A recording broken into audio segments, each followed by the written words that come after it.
कक्षा 8 के अध्याय नंबर 4 का ये पार्ट दूसरा है। पहले पार्ट में हमने देखा कि धातुओं के भौतिक गुणों के बारे में। अब हम देखेंगे धातुओं और अधातुओं के रासायनिक गुणों के बारे में।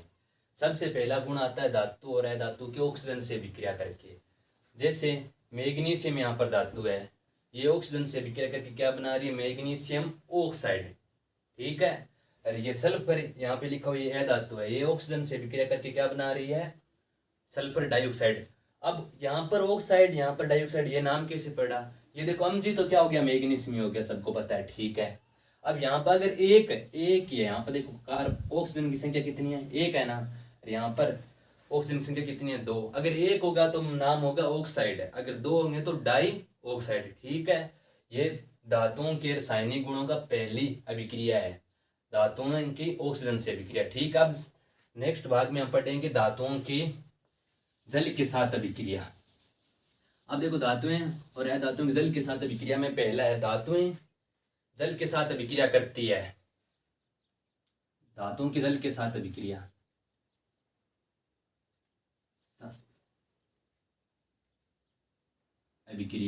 धातुएं जल के साथ अभिक्रिया करती है, जबकि अधातुएं जल के साथ अभिक्रिया करती नहीं है। इनमें से कुछ धातुएं ऐसी है जो जल के साथ तीव्र गति से अभिक्रिया करती है। उदाहरण के लिए सोडियम है, अन्य जो एक ऐसी धातु है जो जल के साथ बहुत तेजी से विक्रिया करती है। जबकि आपको देखा है लोहा है, लोहे पर जंग लगता है तो वह कुछ दिनों के बाद में लगता है, जल के संपर्क में आने पर क्या है, कुछ दिनों के बाद लगता है, हाथ तीव्र गति से नहीं लगता है। तो लोहा क्या है, धीमी गति से विक्रिया करती है। ठीक है। और अधातु जल के साथ विक्रिया नहीं करती है।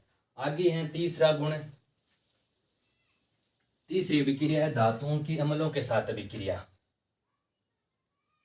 धातुओं के रासायनिक गुणों में हम तीसरा पढ़ रहे हैं, धातुओं और अधातुओं की अम्लों के साथ विक्रिया।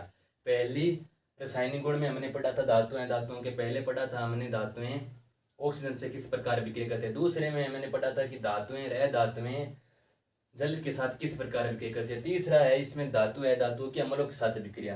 धातुएं अधातु दोनों ही अम्लों से विक्रिया करती है। धातुओं अम्लों से विक्रिया करके हाइड्रोजन गैस उत्पन्न करती है। हाइड्रोजन गैस को पहचान करने के लिए परीक्षण किया जाता है पोप ध्वनि का।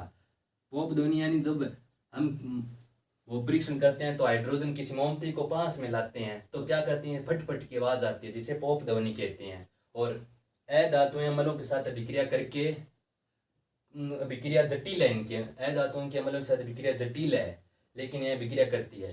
धातुओं के ऑक्साइड कौन सी प्रकृति के होते हैं, क्षारीय प्रकृति के होते हैं। ठीक है। और अधातुओं के ऑक्साइड कौन सी प्रकृति के होते हैं, अम्लीय प्रकृति के होते हैं। ठीक है। अब आगे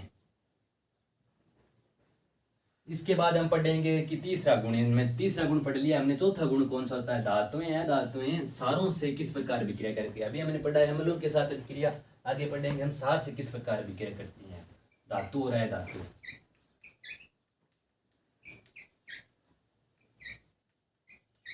ठीक है। अब देखो धातुएं क्षारों से विक्रिया करके हाइड्रोजन गैस का उत्पन्न करती है, लेकिन अधातुएं क्षारों से विक्रिया नहीं करती है। ठीक है।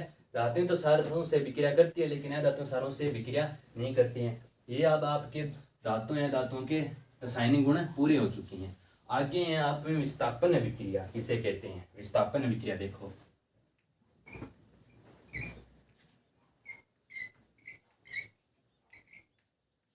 अभिक्रिया, यहां पर मैं उदाहरण लिख रहा हूं, उससे आपको पता चले जाएगा।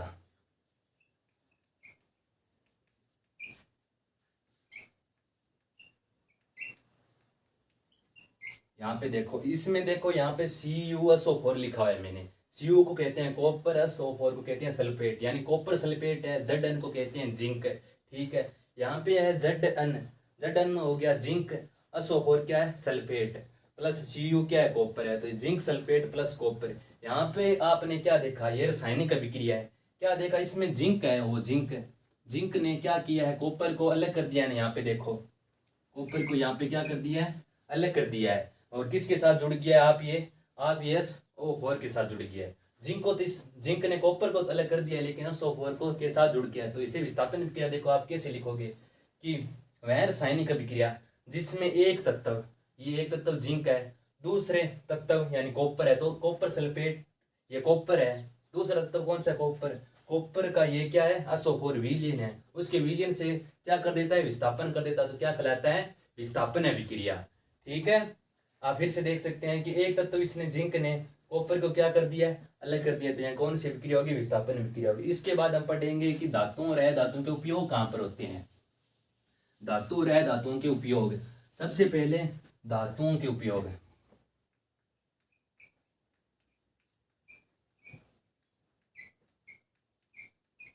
उपयोग, अब देखो धातुओं का उपयोग हम देखते हैं कि गेट बनाने के लिए लोहा हुआ, लोहा क्या है, धातु है, उनका उपयोग किया जाता है, गेट बनाने के लिए किया जाता है, मशीनों में किया जाता है, मशीनों में, बेरिंग में, पेंट में, मशीनों में किया जाता है, बेरिंग में किया जाता है, वायुयानों में किया जाता है, पुर्जों में किया जाता है। ये तो सभी क्या किस में उपयोग हो गए, धातुओं के उपयोग हो गए। अब हमें देखना है अधातुओं के उपयोग।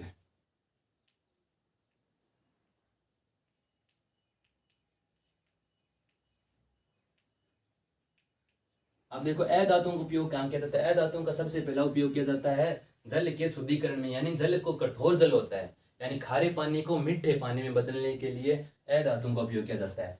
दूसरा इसका उपयोग किया जाता है उर्वरकों में, उर्वरक जैसे खाद, यूरिया, DAP, ये सभी क्या है, उर्वरक है, इनमें किया जाता है, जो क्या जमीन की उर्वरक क्षमता बढ़ाते हैं। तीसरा इनका उपयोग किया जाता है गंधक के रूप में या एंटीबायोटिक यानी प्रतिरक्षक के प्रयोग में, जैसे किसी, आपको पता है अधातुओं के एंटीबायोटिक के रूप में उपयोग किया जाता है। ठीक है, आपका ये पार्ट पूरा हो गया। ठीक है।